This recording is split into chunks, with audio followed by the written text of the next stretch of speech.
મા બાપના આશીર્વાદ, ઈષ્ટદેવના અને કુળદેવીના આશીર્વાદ હોય એટલા જ ગુરુ જીવનમાં બહુ જરૂરી છે. કોઈને કોઈ ગુરુ વગરનો કોઈ માણસ હોય ને એ રેઢિયાર ઢોર જેવો છે, એનું કાંઈ નક્કી નહીં. હા, ક્યાં જાય ને શું કરે એના જીવનનું કાંઈ નક્કી ન હોય. એટલે ગુરુ જીવનમાં બહુ જરૂરી છે. અને ગુરુનું મહત્વ કેવું છે રાઠોડ સાહેબ?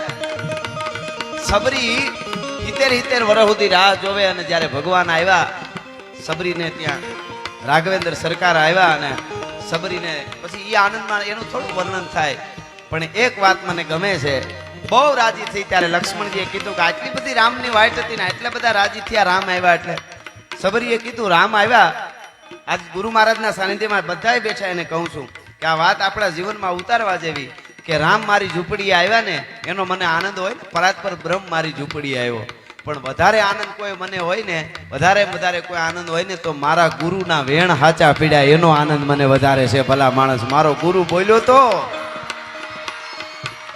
આજથી હું 7 વર્ષની 63 વર્ષ પહેલા 7 વર્ષની હતી ત્યારે મારો ગુરુ એમ બોલ્યો તો કે એક દી રામ આવશે તારે ત્યાં, ઈ મારા ગુરુના વેણ હાચા પીડ્યા. ઈ આધાર ગુરુ હોય તો અવળો વિચાર ન આવે. નહીતર ત્યારે આપણે જાણીએ છીએ બધું બહુ રાઠોડ સાહેબ, રાણીંગ મામા, આપણે જે કમાવવું એટલે પૈસા મામા કમાઈ શકાય દાદા, બધું મળી જાય છે તરત. મેં અત્યારે પૈસો કમાવવો કઈ અઘરો નથી, પણ આપણી પ્રજાને સારા સંસ્કાર આપવા અને વ્યસનમાં નવળી ન જાય એના માટે માવતરની બહુ મોટી જવાબદારી છે. તમે ક્યાં મૂકો છો ભણવા? હા, એટલે આવા ઠેકાણા બહુ સેફ છે આપણા માટે. બાકી તો ડ્રગ્સ આવી ગયા છે ક્યાં ક્યાં સુધી આપણે જાણીએ છીએ બધા. આપણને વિચાર થાય કે ભેળું કરીને શું કરવાનું બધું એમ. પહેલાના જમાનામાં અમે ઘણી વાર પ્રોગ્રામમાં હમણાં કહું કે પેલા છે ને બહુ પૈસા થઈ જાય ને તો ઘણા એમ કહેતા કે એને 7 પેઢી ચિંતા નહીં, આને 7 પેઢી ઉપાધિ નહીં. હટાણે એવું કાંઈ નક્કી નહીં. 1000 કરોડ ભેળા હોય તો એમ કહેવાય નહીં કે 2 પેઢી સુધી ઉપાધિ નહીં. એ તો ફતન દિવાળીઓ છોકરો થયો હોય તો આપણે બેઠા હોય ત્યાં બધો ઉલાળીઓ કરીને બેઠો હોય. ઓલા ફાર્મ તો એ તો કેદું ના સડી ગયા, તો આ બંગલો રે એ તો છે ને તો ના એ સડી ગયો સટામાં. લે કઈ ભેળું આવે. પણ આધ્યાત્મિકતાથી જેટલા આ પ્રોગ્રામો, આ વાતો શું કામે થોડું કે વારે અમે આનંદ 2 કલાક તમને કરાવશું. ભાઈ અમારે રણજીતભાઈ ગઢવી બહુ દેશી સરસ માતાજીના ભાવ અને ભજનો ગાય છે. એને મજા કરાવી અને જોરદાર તાળીઓથી એકવાર વધાવો. અમારો દેવરાજ ગઢવી છે એ ગીરનો, એ પણ બહુ સારું ગાય છે, એને તાળીએથી વધાવો જોરદાર. આનું કોઈ મૂળ નથી. આ જે બોલી છે ને, હું ઘણી વાર હમણાં ઘણી વખત એવા બધી કોમેન્ટ બધું આવતું હોય તો અટાણે તો બધા એકદમ બધું હાથમાં આવી ગયું સોશિયલ મીડિયા, એટલે એનો સારો જ ઉપયોગ ન થાય એવું ન, એથી વધારે ઓલો થાય હોય એટલે પૈસા બહુ લે ને આવું બધું. મેં કીધું અમે ઓછા પૈસા લેતા હોય તો ગુજરાતી કલાકારો, સાહિત્યકારો, ભજનીકો ઓછા રાયતું હળહળાટી બોલાવતા હોય. બાકી બોલીવુડ વાળાને ફોન કરો તો ખબર પડે શરૂઆત જ કરોડો જ થાય. એનો હાવ નાનો કલાકાર હોય તો 25-30 લાખથી શરૂઆત હોય એની. હા, અને પાછા વાહ છોકરાને એમને મોજ આવે છે કે આવ્યા છે એમાં કઈક તત્વ છે. આમાં હોય એવું કઈ થોડું છે. આમાં અટાણે તો કોણ ક્યારે સેલિબ્રિટી બની જાય એનું નક્કી નહીં ને. અટાણે મજા. રાઠોડ સાહેબ, અમારે કીર્તિદાનભાઈ એવું કે અમારે કોઈ પણ કલાકાર મોટો વિડીયો બનાવે ને, વિડીયો કઈ સારું ગીત સોંગ, તો 2 દીએ 3 દીએ કઈક આમ અમુક લાખોમાં એના વ્યૂઝ આવે. પણ અમારા કોઠારિયાનો કમો આમ કરીને આમ પેન્ટ સડાવે ને તો 1 મિલિયને ભૂગી જાય. બોલો, આમાં કાંઈ નક્કી જ નથી અટાણે. હા, અટાણે એટલે એવો તો મેં તો કમો અમારા પ્રોગ્રામમાં બાપુ આવતો તેથી મેં કીધેલું કે હવે અમારે કલાકારોને કોઈને એવું મગજમાં એવું વેમ રાખવો જ નહીં કે અમે સેલિબ્રિટી છીએ. એ તો કમોય સેલિબ્રિટી હોઈ શકે. કુદરતની કેના ઉપર રેમ છે, એની દ્રષ્ટિ થઈ જાય એ નક્કી નહીં કાંઈ. કેના ઉપર દ્રષ્ટિ કરી દે એનું કાંઈ નક્કી નહીં. એટલે પણ હું વાત તમને એ કરતો હતો કે એ કલાકારો જે બોલિવૂડમાં આવે છે કેટલા ખાલી એમને હાજરી લગ્નમાં આપવાના કરોડો રૂપિયા લે છે. અમે તો આખી રાત માલ તો હાસો દઈ છે, એ તો હકીકત છે ને.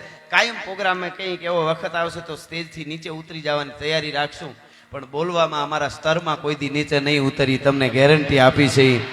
અમારો ગુરુ મહારાજ મુક્તાનંદજી બાપુ ચાપરડા છે, બ્રહ્માનંદ ધામમાં બેઠો છે, ચાપરડા બેઠો છે. અમારી સૂર્યધામની પરંપરા છે, અમારી ગીરની પરંપરા છે. અમારાથી આ થાય આ ન થાય એની અમને ગુરુ મહારાજે શિખામણ આપી છે. એવા ગુરુ મહારાજને હું કાયમના માટે હું યાદ કરતો હું છું. ને વાત એટલે હું વાત એ કરું છું કે એમાં તો ગીતો કેવા નબળા ગીતો તો છોકરાઓ સાંભળતા જ નહીં. હારી વાતો સાંભળજો, હારા ભજનો ન કે તમે તમારે લીમડા હેઠ બેહીને લીમડાની ડાળીનો અવાજ સાંભળજો, ખીલખોડા બોલે એ સાંભળજો, પણ અમુક ગીતો તો સાંભળતા જ નહીં. એવા એવા ગીતો આપણને ધનુર ઉપડી જાય એવા ગીતો, આપણને એમાં હળે ન થૂજતી.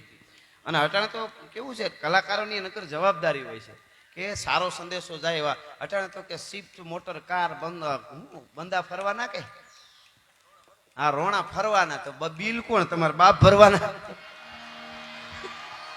કહેવાનો મારો અર્થ ઈ છે કે આવી આવી ગાડીઓમાં ફરાય ને આવી ફરાય એવા ગીતો કાયમ બહુ આવે, પણ ઈ ગાડી સુધી કેમ પુગાય ઈ તો તારા બાપને પૂછતો ખબર પડે. ઈ નથી આવતો, પાછું મુદ્દો ઈ છે ત્યાં સુધી કેમ પુગાય. તો અત્યારે ઈ જ બધા આવે, આમ આવી ગાડીઓમાં ફરાય ને આવા, પણ ત્યાં સુધી પૂગવા માટે શું કરવું પડે ઈ શીખાડવામાં ક્યાંક આવા ઠેકાણે આવે છે. ઈ શીખવું જરૂરી છે, તો ઓલી બધી હાર્યું થાય. હા, એટલે ઈ મજા છે. એટલા માટે કૃપાનો વરસાદ ગુરુ મહારાજ વરેહવા કરે. આહાડ મહિનો છે અને કેવો વરસાદ વરહે, ગીગા બારોટના શબ્દોમાં કેવું હોય તો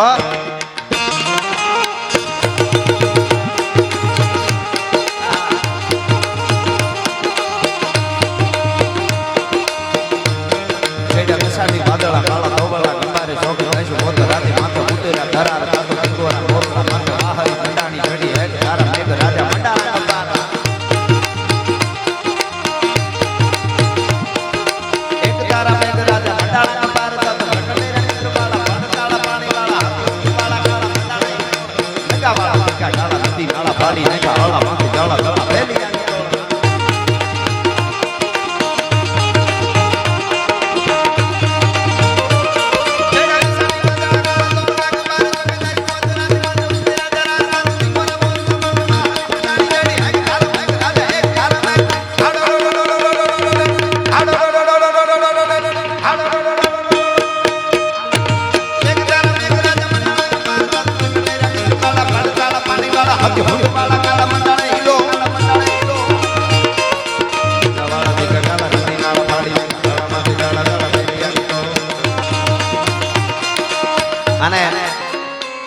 માતાઓ બહેનો વડીલો અને ખાસ બાળકો સાંભળો. સનાતન ધર્મ માં મને તમને જન્મ મળ્યો છે એ બહુ ગૌરવની વાત છે આપણા માટે, બરાબર? સનાતન ધર્મ ક્યારનો છે એવું કોઈ આપણને પૂછે કે તમારો ધર્મને કેટલા વર્ષ થયા, તમારો ધર્મ ક્યારથી ચાલ્યો આવે સનાતન, એવું કોઈ પૂછે તો આપણા બધાય વતી હું અહીંથી કહું, સાંભળો આપણો ધર્મ કેદુણો છે. સપાકરામાં કીધું મહાત્મા ઈશ્વરદાસજીએ,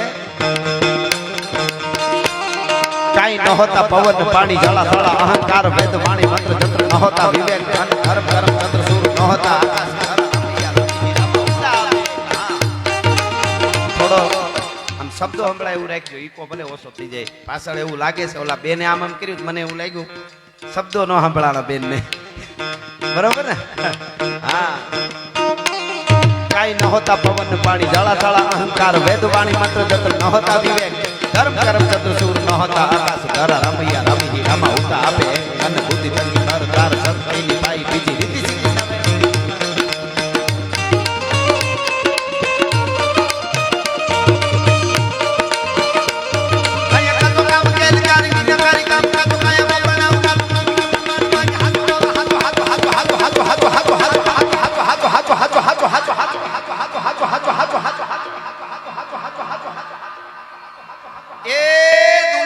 મોહ માયા બધી ખોટી છે, દ્વારકા વાળો હાથો છે.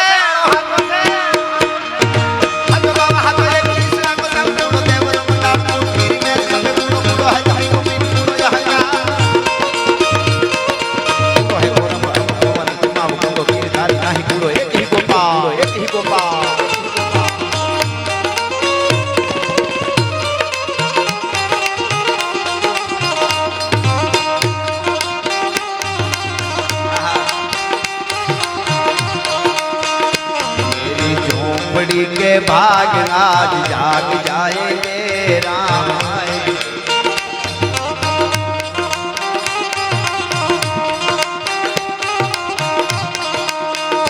राम आएंगे आएंगे राम आएंगे,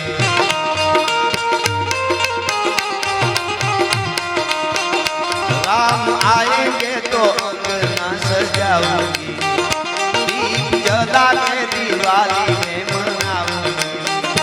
राम आएंगे तो दीप जला के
केसरी के लाल मेरा छोटा सा